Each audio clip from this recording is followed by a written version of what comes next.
everyone, how are you all? I hope you are doing in the best of your health. This is Srishti here and you're watching The Curly Girl. आज हम फिर से बात करेंगे कुछ ऐसे English phrases के बारे में जो आप अपनी रेगुलर लैंग्वेज में यूज़ कर सकते हैं. So without wasting much of our time, let's quickly get started.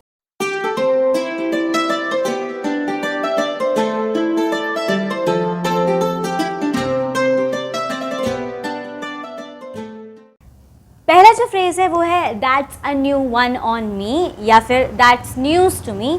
ये फ्रेज़ हम तब यूज़ करते हैं जब हमें ये बोलना होता है कि ये बात या जिस चीज़ की भी बात हो रही है वो मुझे पहले से पता नहीं थी या ये मुझे पहली बार पता चली है.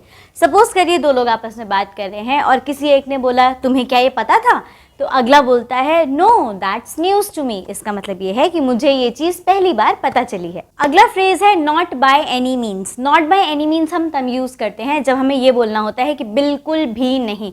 दो लोग बात कर रहे हो और किसी ने बोला है क्या तुम्हें ये बात पता थी, तो अगला कहेगा no not by any means, मुझे ये बात बिल्कुल भी पता नहीं थी. तीसरा फ्रेज है I am out of ideas. ये फ्रेज आप तब यूज़ करते हैं जब आपको ये बोलना होता है कि नहीं मुझे कुछ सूझ नहीं रहा है. दो लोग आपस में बात कर रहे हैं और कोई आपसे आपकी राय लेना चाह रहा है या कोई आपसे पूछना चाहता है कि तुम्हारा क्या कहना है इस बारे में, तो you can say I am out of ideas. मुझे बिल्कुल भी नहीं पता है कि आगे क्या करना चाहिए या मुझे बिल्कुल भी नहीं सूझ रहा है कि आगे क्या करना चाहिए. तो आपको अगर ये बोलना है तो you can say that I am out of ideas. अगला जो फ्रेज़ है वो ये है I will only be a minute. ये फ्रेज़ हम तब यूज़ करते हैं जब हमें ये कहना होता है बस यूँ गया और यूँ आया. मतलब मैं अभी गया और अभी आया. जैसे हम अक्सर बोलते नहीं हैं लोगों को कि अभी गया और अभी आया, बस यूँ गया और यूँ आया. इसके लिए आप इंग्लिश में बोल सकते हैं I will only be a minute, बस यूँ गया और यूँ आया. Next one is up your game. Up your game हम तब यूज़ करते हैं जब हम किसी और को मोटिवेट करना चाह रहे हैं किसी चीज़ के लिए. मतलब जब हम ये बोलना चाह रहे हैं कि तुमने ऐसा कर लिया, no worry up your game, आप अपना गेम बढ़ाइए, आप अपना चीज़ को अपने काम को और बेहतर करिए. So up your game. The next phrase is you sold me. You sold me हम तब यूज़ करते हैं जब हम ये कहना होता है कि तुमने मुझे आखिरकार मना ही लिया.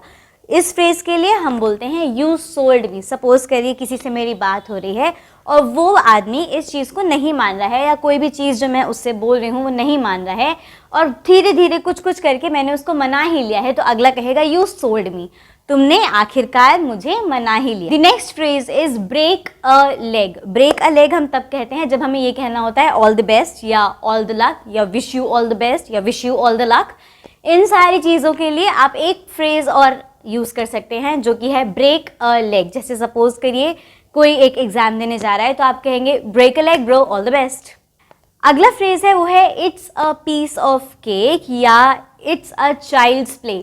ये फ्रेज़ हम तब यूज़ करते हैं जब हमें ये कहना होता है कि अरे ये तो मेरे बाएं हाथ का खेल है या फिर अरे ये तो बहुत आसान है. सपोज़ करिए ए और बी बात कर रहे हैं और अगर ए ने बोला कि अरे ये तो बहुत ईजी है, तो बी कहता है yes it's a child's play, यानी ये बच्चों के खेल की तरह है, ये बच्चों के लिए भी ईजी है. तो अगर आपको ये कहना होता है कि इट्स वेरी ईजी, के लिए हम कहते हैं इट्स अ चाइल्ड्स प्ले या फिर it's a piece of cake. अगला फ्रेज़ है व्हाट से. व्हाट से हम तब यूज़ करते हैं जब हम ये पूछना चाहते हैं किसी से कि तुम्हारा क्या कहना है या तुम क्या कहते हो. सपोज़ करो दो लोग घूमने का प्लान बना रहे हैं और किसी ने बोला कि हम यहाँ जाएंगे वहाँ जाएंगे, ऐसा करेंगे वैसा करेंगे, क्या तुम्हारा क्या कहना है. तो तुम्हारा क्या कहना है को इंग्लिश में हम कह सकते हैं व्हाट से.